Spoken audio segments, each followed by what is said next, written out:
My mother-in-law always had a sudden emergency on Valentine's Day, so this year I was ready for it. For the past 4 years, Delilah had perfected her timing. Each February 14th, a crisis would materialize exactly 1 hour before Garrett and I were supposed to leave for dinner. Year 1, her car broke down. We spent our anniversary at a mechanic shop. Year 2, a mysterious stomach virus that required Garrett to stay overnight. I ate takeout alone. Year 3, she'd locked herself out and needed him to break in through a window. Last year was my favorite. She called screaming about a break-in, only for us to discover her neighbor's cat had knocked over a lamp. This year, I'd planned ahead. I made our reservation for lunch instead of dinner, and told Delilah we were going out the following weekend. Valentine's Day arrived. We were getting dressed when his phone rang at 11:47 a.m. "Don't answer it," I said. He looked at the screen. "It's Mom. Let it go to voicemail." 3 more calls. Then mine started ringing. "What if it's actually serious?" Garrett asked. "It's never serious." We made it to the restaurant, ordered appetizers. Then Garrett's phone buzzed with a text from his sister. "Mom's in the hospital. Heart attack. Get here now." The color drained from his face. We abandoned our food and drove to County General. His sister Fiona was in the waiting room, scrolling through her phone. Not crying, not panicking, scrolling. "Where is she?" Garrett demanded. Fiona looked up, confused. "Who? Mom, you texted she had a heart attack." "What? No, I didn't." Garrett showed her his phone. Fiona's eyes widened. "I didn't send that. I've been at brunch all morning." A nurse approached. "Are you here for Delilah? Is she okay?" Garrett asked. "She's fine." Checked herself and claiming chest pains. All tests came back normal. "She's been asking for you for the past hour." Fiona grabbed Garrett's arm. "Show me your phone." She pulled up her own messages. "I didn't text you. My last message was 3 days ago." "Then how?" "Mom has access to my iCloud," Fiona said slowly. "From when I had phone issues last year, Delilah had sent the text from Fiona's account, created a fake emergency, got herself admitted. We found her in room 237, sitting up in bed, wearing her most pitiful expression. "Oh, thank God you're here," she said. "I was so scared." "Mom?" I interrupted. Her face We know shifted. what you did. Calculation replaced concern. "I don't know what you mean." "You sent that text from Fiona's iCloud." Delilah's eyes narrowed. "You're being paranoid." Garrett stared at his mother like he'd never seen her before. "All those years," he said quietly. "Every Valentine's Day. None of it was real." The mask dropped. "So what?" Delilah snapped. "You picked her over your own mother. Someone needs to remind you where your priorities should be. You faked a heart attack. And you would have ignored a real one." That's when 3 people walked into the room. A man in a suit, a woman with a briefcase, a hospital administrator. "Mrs. Delilah Morrison, I'm Detective Walsh. We need to discuss fraudulent use of emergency services and unauthorized account access." Delilah's face went white. The woman opened her briefcase. "I'm representing Fiona, who's pressing charges for identity theft." Garrett looked at me. I looked at Fiona, standing in the doorway. She shrugged. "I called them while you were driving, checked my iCloud activity. She's been reading my messages for 8 months. 8 months? Garrett whispered. "How else do you think she knows what Trevor and I are planning?" The detective pulled out handcuffs. Delilah screamed as they led her away. A nurse approached with a clipboard. "I need someone to sign discharge papers. She's being transferred to county holding." Garrett's phone buzzed. He looked at the screen and went gray. "What?" I asked. He turned it toward me. A text from his father, who'd been in Europe. "Just landed. Trevor called. What's happening with Delilah and Fiona? Why do I have 47 missed calls?" I couldn't fit what happens next in this short video. Watch the rest down below. We stood in the hospital hallway. Garrett staring at his phone like it might explode. "Your dad's been in Barcelona for 3 weeks, I said slowly. "How does he know anything?" Fiona walked over, arms crossed. "Trevor called him when I said I was pressing charges. Thought Roger should know before he landed and found his wife in county jail." "This is insane," Garrett whispered. "This whole day is insane." His phone rang. Roger's name flashed on screen. "Answer it," I said. Garrett hit speaker. "Dad, what the hell is going on?" Roger's voice was rough, angry. "Trevor just told me Delilah's been arrested." "For what? Identity theft? That can't be right." "She hacked Fiona's iCloud," Garrett said. "Sent a fake text from Fiona's phone saying she'd had a heart attack, then checked herself into the hospital." Silence. "To ruin your Valentine's dinner?" "To ruin every Valentine's dinner," I said. "This is the 5th year." More silence. Then, "I need to call my lawyer." "Your lawyer?" Fiona cut in. "Dad, she committed actual crimes. Multiple crimes. She's still your mother. She's been reading my private messages for 8 months. Fiona's voice cracked. "Everything Trevor and I discussed. Our plans, our problems, our fights. She knew it all and used it against us." I heard Roger exhale. "I'm getting in a cab. Don't let them move her until I get there." He hung up. Garrett looked at me. "He's going to try to fix this." "Of course he is," Fiona said bitterly. "He always does." We ended up in the hospital cafeteria, none of us hungry but needing somewhere to sit. Somewhere that wasn't room 237, where Delilah had performed her tragic death scene. "I should have known," Fiona said, stirring cold coffee. "Last month, Trevor and I had this huge fight about whether to tell her we were moving to Portland. Next day, she calls crying about how no one tells her anything anymore, how she's losing her whole family." "She knew you were moving?" I asked. "We hadn't told anyone, not even Garrett." She looked at her brother. "Trevor wanted to wait until his job offer was official. Didn't want to jinx it." Garrett rubbed his face. "What else did she know?" "Everything." Fiona pulled out her phone, scrolling through her iCloud activity log. "Look at this. She accessed my messages 247 times in 8 months. My photos, my notes. She even read my therapy journal." I leaned in. The timestamps were damning. Multiple accesses per day, some at 2 a.m., some at 6 a.m. She was obsessed, I said. She was controlling, Fiona corrected. There's a difference. Garrett's phone buzzed. A text from Roger. 20 minutes out. We should go back upstairs, I said. I'm not going back there, Fiona said. I gave my statement to Detective Walsh. I signed the paperwork. I'm done.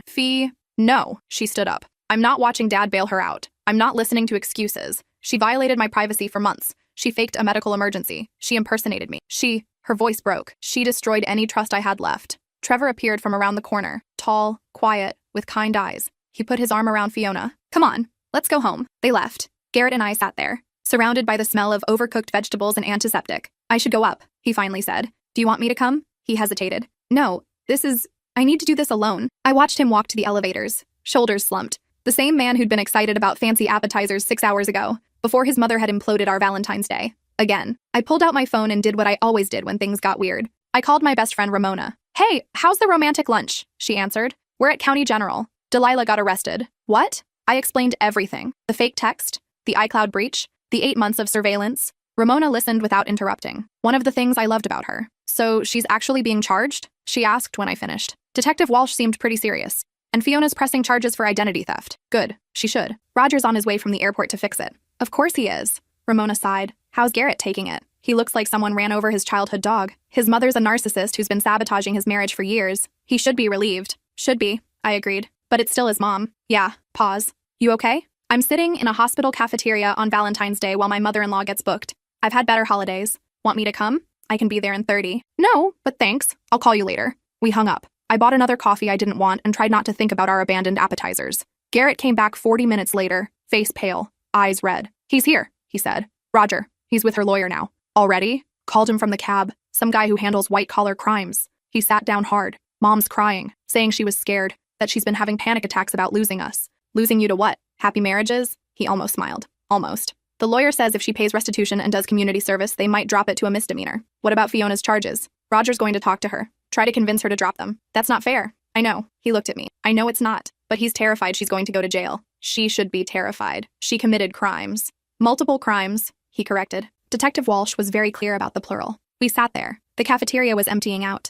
Evening shift starting, visitors leaving, someone's phone played bad ringtone music. I need to say something, Garrett said quietly. I waited. I'm sorry. For all of it. Every Valentine's Day. Every time I made excuses for her. Every time I asked you to just let it go. He took my hand. You tried to tell me, and I didn't listen. You wanted to believe your mom loved you. She does love me. That's what makes it so fucked up. She loves me so much she can't stand the idea of me loving anyone else. I squeezed his hand. What do you want to do? I don't know. Roger wants us to wait here. He's arranging bail. I meant long term. What do you want to do about your relationship with her? He was quiet for a long time. I used to think boundaries were mean. Like, if you really loved someone, you'd accept them. All their flaws. All their issues. And now? Now I think boundaries are the only thing that keeps love from becoming poison. Roger found us at 9:47 p.m., still in his travel clothes, expensive coat, designer luggage, looking every bit the corporate executive who could fix any problem with enough money. She's being released, he said without preamble. Bail's paid. Lawyer thinks he can work something out. What about Fiona? I asked. I'm handling it. She has the right to press charges. I know that. Roger's jaw tightened.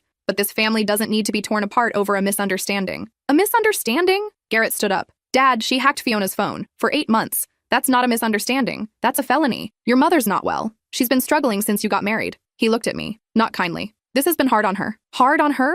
I felt my temper spike. I'm sorry our marriage has been such a burden. That's not what I meant. Then what did you mean? Garrett cut in. Because it sounded like you're blaming us for her choices. Roger rubbed his eyes. Jet lag and exhaustion catching up. I'm trying to keep this family together. Something you two don't seem interested in. We're interested in having healthy relationships, I said. That's different. Healthy relationships require forgiveness. Forgiveness requires accountability first. We stared at each other. Roger broke first. She wants to see you. Both of you. No, Garrett said. She's your mother. Who faked a heart attack to manipulate me? She made a mistake. She makes a mistake every year. Garrett's voice echoed. People turned to look. Every single year she sabotages us. And every single year you excuse it. I'm not excusing anything. I'm trying to manage a crisis. By sweeping it under the rug like always. Roger's face flushed. Watch your tone. Or what? You'll hack my iCloud too? The words hung there. Ugly and sharp. Roger stepped back. I'm going to pretend you didn't say that. Don't. I meant it. Garrett grabbed his coat. We're leaving. Tell Mom we'll talk when she's ready to admit what she did. Actually admit it. Not this I made a mistake bullshit. Garrett, and tell Fiona we support her. Whatever she decides. We walked out. Didn't look back. Got in the car and sat there in the parking garage. I just told my dad off, Garrett said. You did. I don't think I've ever done that before. How does it feel? He thought about it. Scary. But also, right? I started the car. Let's go home. It's still Valentine's Day. Barely. We could get takeout. That Italian place on Maple? Is it even open this late? Only one way to find out. We drove. No music. Just the sound of traffic and Garrett occasionally sighing. When we pulled up to Giuseppe's, the lights were on. A miracle. Inside, the owner recognized us. Ah, the young couple. Where have you been? I saved you the good corner table. We got delayed, I said. Delayed on Valentine's Day? That's no good. He clucked his tongue. Come. I'll make you something special. Fix this terrible day. And somehow he did. Brought us wine and bruschetta and fresh pasta with cream sauce. Didn't ask questions. Just kept the food coming and the mood light. You know what's funny? Garrett said, twirling linguine. This is the first Valentine's dinner we've actually finished in 5 years. Technically, it's Valentine's night. Close enough. He raised his glass. To boundaries. To boundaries, I echoed. We clinked glasses, ate pasta,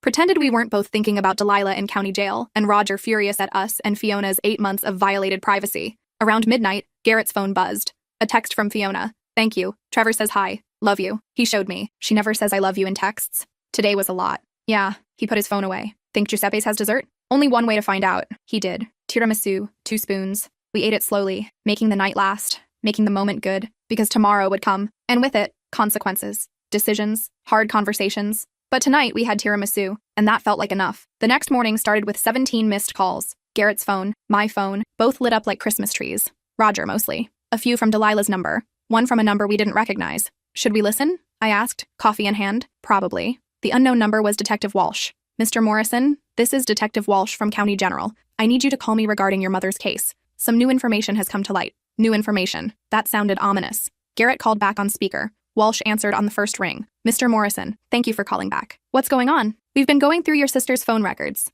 The iCloud breach was extensive, but that's not all we found. What else? Your mother was also accessing financial accounts through your sister's saved passwords. Specifically, a joint savings account your sister shares with her partner. My stomach dropped. What? Garrett's face went white. Financial accounts? $23,000 withdrawn over 6 months. Small amounts. $500 here. $800 there. Always just under the threshold that would trigger fraud alerts. Oh my God. Your sister filed a police report this morning. We're adding wire fraud and grand larceny to the charges. Garrett sat down. Hard. Does my dad know? He was present when your sister filed the report. And? Walsh hesitated. He tried to offer restitution immediately. Your sister declined. Good. There's one more thing. We found evidence your mother was planning to access your accounts as well. Screenshots on her computer showing your bank's login page with password reset options. I felt sick. She was trying to hack our accounts too? Appears that way. We'd like you both to come in and make statements. We drove to the police station in silence. What do you even say? Your mother-in-law wasn't just controlling. She was a criminal, actively stealing from her own children. Fiona was already there, with Trevor, with a different lawyer, not Roger's corporate guy. Someone who specialized in family financial crimes.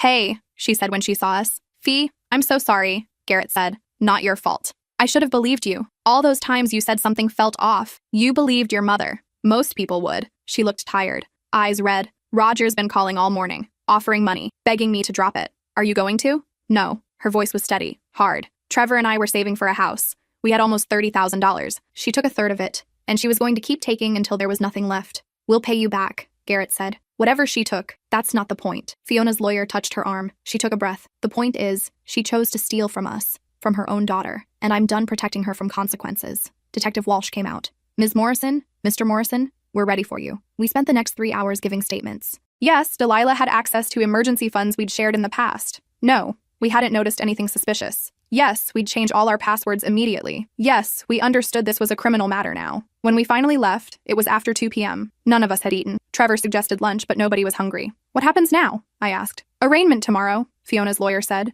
Given the amount stolen and the premeditation, she'll likely face significant charges. Prison time? Garrett's voice cracked. Possibly, though first offenders with means often get plea deals. The lawyer's expression softened. I know this is hard, but your sister did the right thing. We walked to our cars. February wind cutting through our coats. Roger's going to lose it, Garrett said. Roger enabled this, Fiona replied. For years, every time she did something inappropriate, he'd smooth it over, pay people off, make excuses. She looked at her brother. I love Dad, but he created the situation as much as she did. What are you going to do? Trevor and I are moving to Portland as planned. Maybe sooner now. We need distance. Fee, this isn't about you, she said gently. You're not her. You didn't do this. But I can't keep living in the same city as them, always waiting for the next boundary violation, the next manipulation. I get it. She hugged him, long and tight. Call me later? Yeah. Trevor and Fiona drove away. Garrett and I stood there in the parking lot. Giuseppe's again, I suggested. Giuseppe's again, he agreed. Roger showed up at our house that night. Didn't call, didn't text, just rang the doorbell at 8:37 p.m. Garrett opened the door.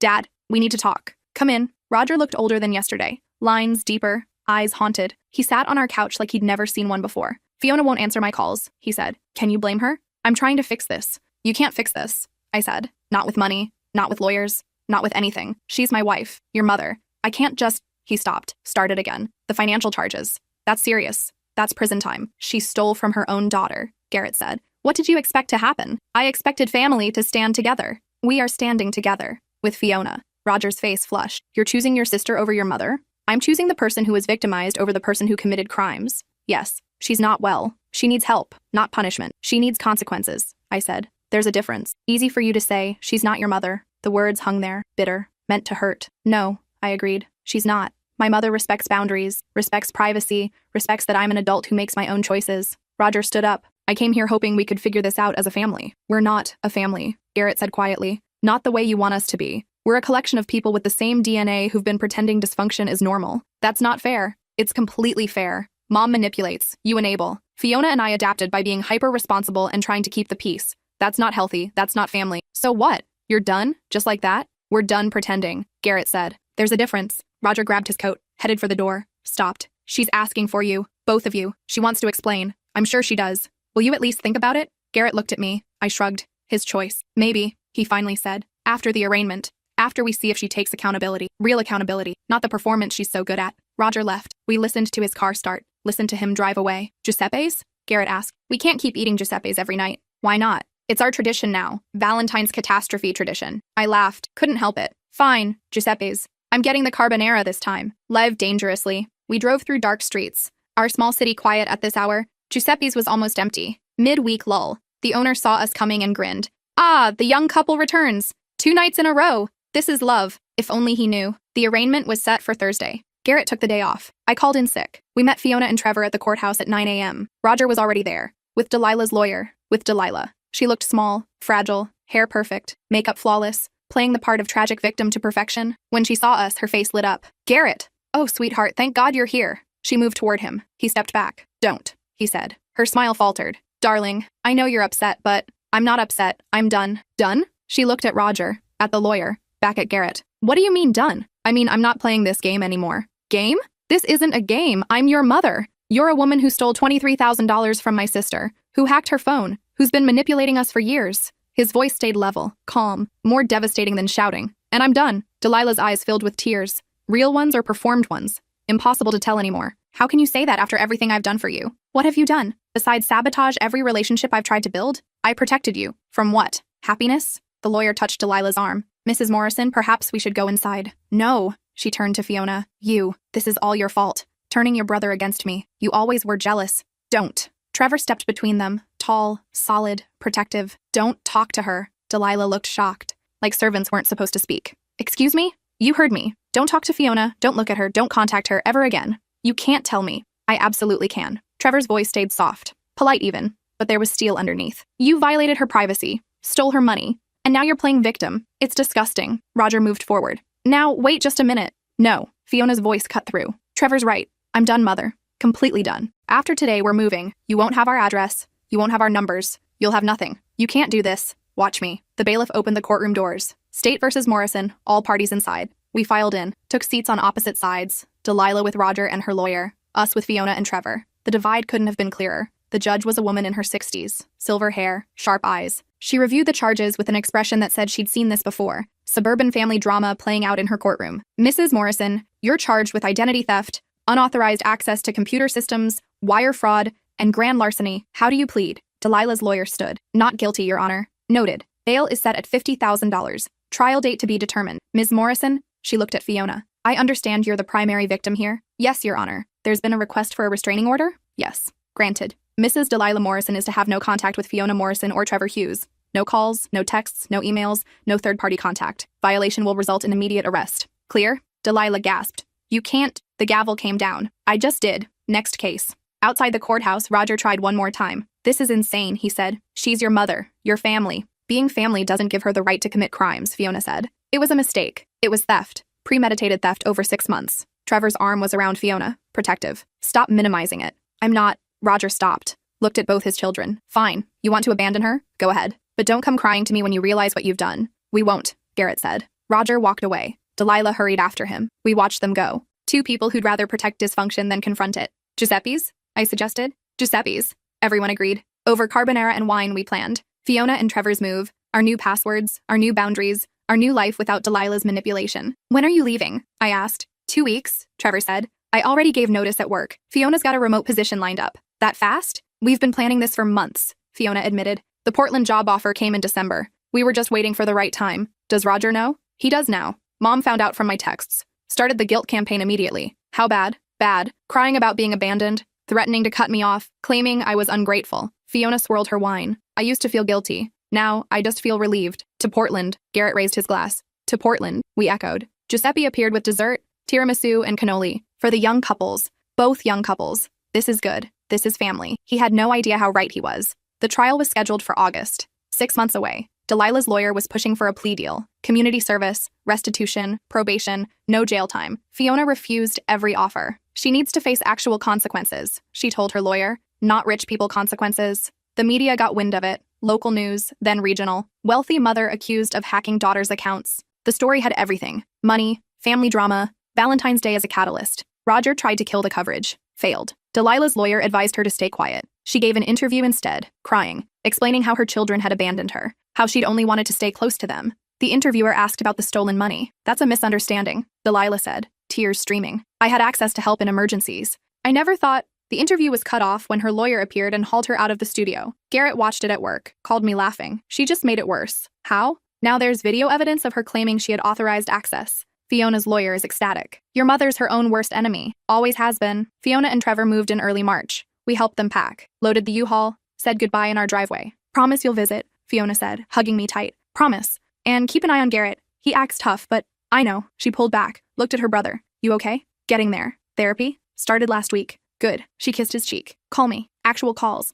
not just texts. I will. Trevor started the truck. They waved, drove away. We stood there until the U-Haul disappeared around the corner. Feel weird? I asked. Yeah. Garrett put his arm around me. But also, lighter? Lighter's good. Giuseppe's? We need to find other restaurants. But Giuseppe knows us now. Fine. Giuseppe's. Spring came. Trial prep continued. Garrett and I gave depositions. Explained the pattern of behavior. The Valentine's Day sabotages. The increasing need for control. Delilah's lawyer tried to paint us as vindictive, as children who'd turned on their devoted mother. It didn't work. Too much evidence. Too many violations. Too many years of documentation. Roger stopped calling. Stopped texting. We'd crossed some invisible line and there was no going back. Garrett grieved it. I didn't push. Just held space for him. Brought him tea. Let him talk when he needed. Stay quiet when he didn't. I miss the dad I thought I had, he said one night. I know. Not the real one. The one I wanted him to be. That's what you're mourning. The fantasy. Yeah. He wiped his eyes. Giuseppe's? It's 2 a.m. Fine. Tomorrow. Giuseppe's tomorrow. The trial started August 14th. Unseasonably hot. The courthouse was packed. Family drama always drew crowds. Fiona flew in from Portland. She'd lost weight. Looked tired, but determined. Ready? I asked. No, but I'm doing it anyway. Delilah's lawyer went with a sympathy strategy. Poor mother. Abandoned by ungrateful children. Mental health struggles. Just wanted to feel close to her family. Made mistakes, but who hasn't? Fiona's lawyer went with facts. Bank statements. iCloud access logs. Text messages sent from a compromised account. Timeline of escalating behavior. Expert testimony about narcissistic personality disorder and financial abuse. Garrett testified. Explained the Valentine's Day pattern. The 5 years of manufactured emergencies. How it took exposure to realize manipulation wasn't love. I testified. Described the aftermath. The emotional toll. The therapy. The rebuilding. Trevor testified. Talked about the stolen money. The dreams of homeownership delayed. The violation of trust. Fiona testified last. Calm. Measured. Devastating. She didn't cry. Didn't yell. Just stated facts. Dates. Amounts, screenshots. Her voice never wavered. When she was done, the courtroom was silent. Deliberation took 4 hours. We waited in a conference room, drank stale coffee, didn't talk much. What was there to say? The bailiff came. Jury's back. We filed in, took our seats, watched Delilah and Roger and the lawyer, watched the jury, tried to read faces, gave up. Has the jury reached a verdict? We have, Your Honor. On the charge of identity theft, how do you find? Guilty. On the charge of unauthorized computer access? Guilty. On the charge of wire fraud? Guilty. On the charge of grand larceny? Guilty. Delilah made a sound, somewhere between a gasp and a sob. Roger grabbed her hand. The lawyer's shoulders slumped. Sentencing will be scheduled for September 15th. Court is adjourned. We stood outside in the August heat. Fiona was shaking. Trevor held her. Garrett held me. We held each other. We did it, Fiona whispered. You did it, Garrett corrected. Couldn't have done it without you. Roger passed us without speaking. Delilah too. Her perfect composure finally cracked. Mascara running, face blotchy, the mask completely gone. Part of me felt sorry for her. A small part. The part that remembered she was human, that she'd made me birthday cakes and bought Christmas presents and probably loved us in her own broken way. But mostly I felt relief. This was over. Finally over. Sentencing day was cooler. September morning with fall creeping in. The judge was the same woman. Silver hair, sharp eyes.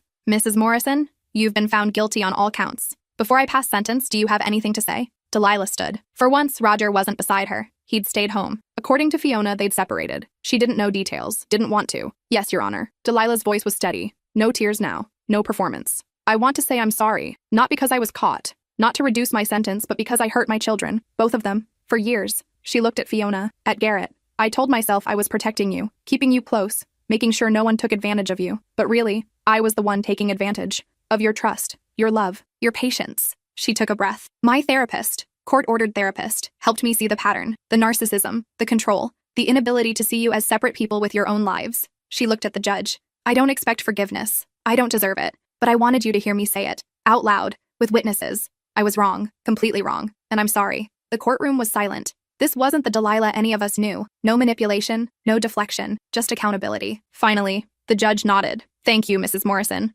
This court sentences you to 2 years in a minimum security facility followed by 3 years supervised probation. You will also pay full restitution to the victims, plus 10% interest. You will continue therapy throughout your sentence and probation period. Any violation of probation will result in maximum sentencing. Do you understand? Yes, Your Honor. Bailiff, take Mrs. Morrison into custody. We watched them lead her away. No handcuffs this time. Just a bailiff and a door and a life fundamentally changed. Outside, Fiona was crying. Not sad crying. The other kind. Relief crying. It's really over, she said. It's really over, Trevor confirmed. 2 years, Garrett said. She'll be out in 18 months with good behavior. Probably. Fiona wiped her eyes. But I don't have to see her. The restraining order stays in place through probation. What about Dad? He texted this morning. Says he understands why we did what we did. Says he'll work on respecting boundaries. Do you believe him? She thought about it. Maybe. People can change. Look at Mom. That apology seemed real. Seemed, I emphasized. Yeah, seemed. She looked at both of us. Trevor and I are pregnant. Silence. What? Garrett found his voice first. 12 weeks. We wanted to wait until after the trial to tell anyone. Fee! He grabbed her, hugged her,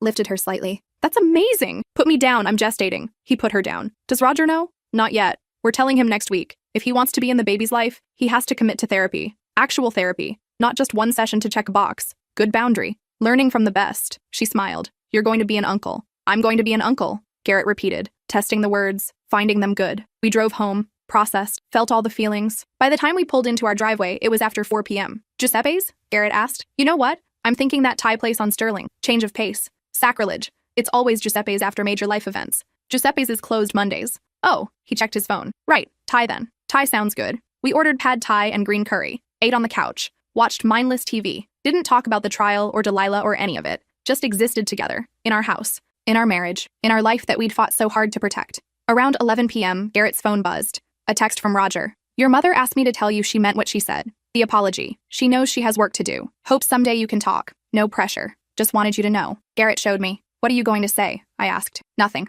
Not yet. He put his phone down. Maybe in a year. Maybe in 5. Maybe never. But not today. Fair. We went to bed. Slept better than we had in months. No wait. No waiting. Just peace. Life continued. Garrett got promoted at work. I started taking night classes. We talked about maybe buying a house. Maybe trying for kids in a few years. Maybe visiting Fiona and Trevor in Portland. Delilah sent letters from prison. Garrett read them. Sometimes. Put them in a box. Wasn't ready to respond. Might never be. That was okay too. Roger started therapy. Sent updates monthly. Didn't push for reconciliation. Just kept working. Kept trying. That was something. Valentine's Day came around again. Year 6. What do you want to do? I asked in January. Dinner. Actual dinner. No drama. You sure? Positive. Giuseppe's has that back room. I reserved it. Very fancy. We've earned fancy. February 14th arrived. No phone calls. No emergencies. No fake heart attacks. We got dressed. Drove to Giuseppe's. The owner greeted us like royalty. Ah, the young couple. Your special night. Come, come. He led us to the back room. Candles, flowers, soft music. The works. This is beautiful, I said. You deserve beautiful. Garrett took my hand. After everything, you deserve beautiful. We ate, drank wine, talked about nothing important. About everything important. About our life, our future, our boundaries that made love possible instead of poisonous. Garrett's phone stayed silent, face up on the table. No calls, no texts, no manufactured crises. We did it, he said around 10 p.m. We actually did it. Did what? Made it through Valentine's Day. Together. Happy. No drama. Was there ever doubt? Every year for 5 years, yes. I raised my glass. To year 6 and 7 and 50. To us, he corrected. And the family we're choosing to build. To us, I echoed. We clinked glasses. The sound clear and bright and full of promise. Outside, February wind howled. Inside, we were warm, safe, free. Giuseppe brought tiramisu for the young couple, who always comes back, who always finds their way. He had no idea how right he was. About coming back, about finding our way, about building something real from the rubble of something broken. We ate dessert slowly, made the night last, because this was what we'd fought for. Not perfection, not drama-free existence, just the right to build our own life, on our terms, with our boundaries, with our love. Garrett's phone buzzed once. A text from Fiona. Happy Valentine's Day. The baby kicked for the first time. Felt like saying hi to Uncle Garrett. He showed me. We both got teary. Text her back, I said. He did. Hi to baby Morrison Hughes. Uncle Garrett can't wait to meet you. 3 dots appeared. Then, Aunt too. And I'm making you babysit. Deal. He typed. He put his phone away. Took my hand. Ready to go home? Ready. We paid. Thanked Giuseppe. Walked to our car through cold February night. Got in. Started the engine. Sat there for a minute. You know what's wild? Garrett said. What? 5 years ago, I thought loyalty meant accepting everything. Never saying no. Never setting limits. Just enduring. And now? Now I know loyalty means protecting what matters. Even when it's hard. Especially when it's hard. I squeezed his hand. Took us a while to learn. Better late than never. We drove home. Through streets we'd driven 100 times. Past landmarks. Past memories. Past 5 years of manufactured emergencies and stolen Valentine's days. Past all of it. And into something new. Something better. Something ours. When we pulled into our driveway, every light was off. No emergencies. No drama. Just home. This is nice, Garrett said. Boring, but nice. Boring's underrated. Boring's perfect. We went inside, changed, brushed teeth, got into bed. His phone stayed on the nightstand. Silent, dark, blessedly quiet. Love you, he said. Love you too. Even without the drama? Especially without the drama. He laughed, pulled me close. We fell asleep like that, tangled together, safe, sound, free. 18 months later, Delilah was released. Garrett and I had moved by then. New house, new neighborhood, new start. She didn't have our address. Roger did. Called first. Can I give her your number? She's asking. Not yet, Garrett said. She's different. Really different. Good. Let her prove it for a while first. 6 more months passed. Fiona had her baby, a girl. Named her Aurora. Garrett flew to Portland, met his niece. Came back glowing. Fiona looks happy, he said. Really happy. Trevor's a natural dad. Did she ask about Delilah? No. I think she's let it go. The anger, the hurt, all of it. Have you? He thought about it. Getting there. Another 6 months, 2 years since sentencing. Delilah sent a letter. Not through Roger this time, through her therapist with proper channels and permission. I understand you're not ready to talk. That's okay. I wanted you to know I'm working. On myself. On understanding what I did. On building a life that doesn't revolve around controlling yours. My therapist says healing isn't linear. Some days I'm furious at myself. Some days I'm just sad. But I'm working. And whenever you're ready, if you're ever ready, I'll be here. Not pushing. Just here. Mom. Garrett read it 3 times. Put it in the box with the others. Didn't respond. Not yet. Think you'll ever talk to her? I asked. Maybe. Probably. Someday. He looked at me. But not because I have to. Because I choose to. That's a good reason. The only reason. 3 years after sentencing, on a random Tuesday in October, Garrett called his mother. He didn't tell me he was doing it. Just picked up the phone on his lunch break and dialed. The conversation lasted 7 minutes. When he came home that night, he was quiet. Processing. How'd it go? I finally asked. Weird. Good weird. She didn't push, didn't guilt, just asked how I was. Told me about her job at a bookstore, her continued therapy. Didn't mention Roger or Fiona unless I brought them up. Which you didn't. Which I didn't. How do you feel? Uncertain. But okay. Like maybe this is what progress looks like. Slow, careful, boundaried. You going to call again? Maybe. In a few months? We'll see. And that was it. No grand reunion. No tearful forgiveness scene. Just a small step towards something that might someday resemble a relationship. Or might not. And either way was okay. Year 5 after sentencing. Fiona and Trevor had a second baby. A boy this time. Named him River. Garrett was there for the birth. Held his nephew. Cried. Called me at 3 a.m. Unable to contain his joy. He's perfect. Absolutely perfect. Send pictures. Sending now. Roger was there too. At the hospital. Keeping boundaries. Respecting space. Making grandpa noises without overstepping. Progress. Slow, but real. Delilah wasn't invited. Didn't ask to be. Sent a card and a savings bond through Roger. For River. With love. Grandma. Fiona looked at it for a long time, then put it in a drawer. Maybe someday I'll tell him about her. Not today. Not today. Fair enough. Valentine's Day came and went. Year 10. We were at Giuseppe's. Like always. The owner was older now. Gray hair, slower movement, but same smile. Ah, the young couple, not so young anymore. Thanks, Giuseppe, I said dryly. But still in love. This is good. This is what matters. We sat in our usual corner. Ordered our usual food. Garrett's phone sat face up. Silent. Like always now. 10 years? He said. 10 Valentine's Days. 6 good ones. Better than 4 terrible ones. He raised his glass. To Giuseppe's. And boundaries. And boring evenings. To boring evenings. I echoed. We ate. We talked. We went home. No drama. No emergencies. No last-minute disasters. Just us. Together. Building the life we chose. The life we fought for. The life we deserved. And that, All of that was enough. Epilogue, 5 years later, Garrett and I were loading the car for Portland. Annual visit to see Fiona and Trevor and the kids. Aurora was 7 now. River was 5. Both perfect. Both wild. My phone rang. Unknown number. I almost didn't answer. Hello? Hi. This is Delilah. Your mother-in-law. Former mother-in-law. I'm not sure what... Delilah? Hi. Pause. I got your number from Roger. I know I'm not supposed to call without permission, but I wanted to ask something, and I'll respect whatever answer you give. Okay. Aurora's birthday is next month. Fiona sent me an invitation, through Roger. Said I could come if I wanted, if I could handle it. Her voice was different, older, softer. I wanted to ask if you'd be comfortable with that. You and Garrett. I won't come if it makes things difficult. I looked at Garrett loading suitcases. Let me call you back. Give me an hour. Of course. Thank you for even considering it. We hung up. I told Garrett. He sat down on the porch steps. Fiona invited her? Apparently, without telling us. Wanted to wait until we got there, probably. What do you think? I think it's not my call. It's yours. And Fiona's. He was quiet for a long time. Call her back. Tell her yes. But ground rules. No gifts bigger than $20. No unsupervised time with the kids. No discussing the past unless invited. One wrong move and she leaves. You sure? No. But life's too short to hold grudges forever. Doesn't mean I trust her. Doesn't mean we're family again. Just means I'm willing to see if she's actually changed. I called Delilah back. Gave her the rules. She agreed immediately. Thanked me. Hung up before I could say anything else. That was weird, I told Garrett. Everything about our family is weird. Fair point. Aurora's birthday party was chaos. 7-year-olds and sugar and a bounce house. Fiona looked tired but happy. Trevor was working the grill. Roger was playing with River. Everything normal. Then Delilah arrived. Hair shorter. Clothes simpler. Carrying a small wrapped box. She stood in the driveway like she wasn't sure she was allowed in. Fiona saw her. Walked over. They talked quietly. Then Fiona hugged her. Brief, careful, but a hug. Delilah cried. Silent tears. Not performed. Real. She stayed for exactly 2 hours. Talked to Aurora briefly. Handed her the present. A book. $15 according to the price sticker she'd left on. Probably on purpose to show she'd followed rules. She talked to Garrett for 10 minutes. To me for 5. To Roger for 20. Then she said goodbye to Fiona and left before the cake came out. How was that? Trevor asked, wrapping his arm around his wife. Surreal, but okay. She followed the rules. Is she coming to River's party? We'll see. One step at a time. That night, after kids were in bed and adults had wine, Fiona and I talked on the porch. I never thought I'd invite her, she admitted. Even a year ago, I would have said no way. Absolutely not.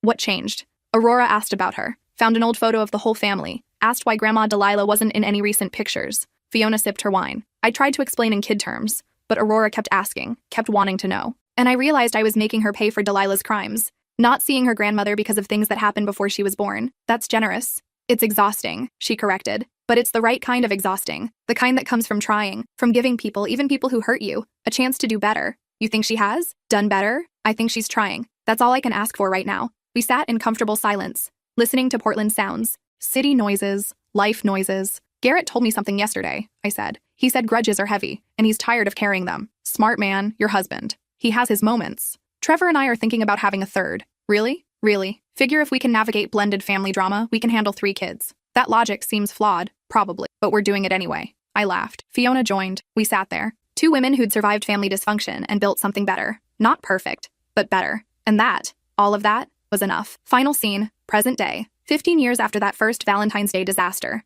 Garrett and I were at Giuseppe's. Obviously. Where else would we be? The owner's son ran it now. Giuseppe had retired, but he still came by on Valentine's Day. Tradition. Ah, the young couple. Now old like me. He laughed at his own joke. Still making that joke, I said. Still funny. He winked. Your table is ready. The corner. Like always. We sat. Ordered. Garrett's phone was on the table. Face up. Silent. Like it had been for years. No calls. No texts. No emergencies. Just us. 15 years of Valentine's dinners. 15 years of choosing each other. 15 years of boundaries that made love possible. Remember year 1? Garrett asked. The mechanic shop? Hard to forget. I was so mad at you for being suspicious. And I was right. You were. About everything. He took my hand. Thank you. For what? For not leaving, when it would have been easier, when most people would have. You're worth it. We're worth it, he corrected. This. Us. What we built. Giuseppe's son brought appetizers. Fresh bruschetta, like his father used to make. To Giuseppe, Garrett raised his glass. And boundaries. And boring Valentine's days. To boring Valentine's days, I agreed. May we have 50 more. 50 more, he repeated. We clinked glasses. Ate. Talked. Laughed. Made plans for tomorrow and next week and next year. Garrett's phone stayed silent. No drama. No disasters. No last-minute catastrophes. Just us. Together. Building our life. One boring, beautiful Valentine's Day at a time. And that, all of that, was more than enough. It was everything.